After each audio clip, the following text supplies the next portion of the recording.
dan menimbang bahwa warga Rohingya tersebut tidak bisa ke darat, sehingga hasil kesepakatan tadi mereka tetap ada dulu di dalam kapal, posisi di tengah laut, sementara proses ini sedang diurus akan dibawa apakah ke Medan, apakah ke Lok Sumawe.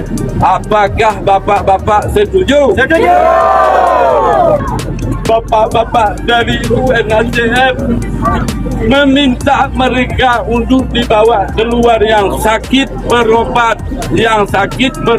tapi diawasi oleh pihak kepolisian.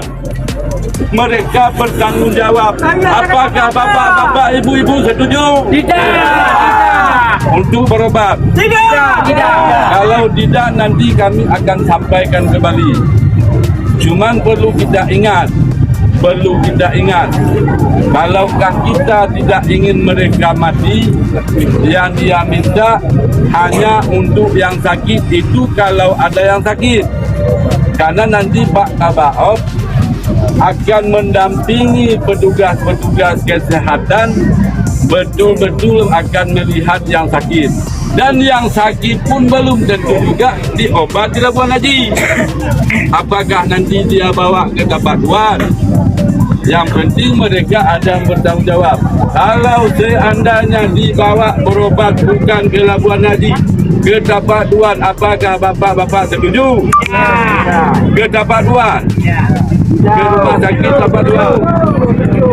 Saya rasa itu tidak menjadi persoalan. Karena kenapa? Kalaupun ada yang terindikasi sakit, itu mungkin hanya 1 atau 2, 3. Karena pihak tim medis akan membawa yang sakit saja, didampingi oleh Bapak Kabaop.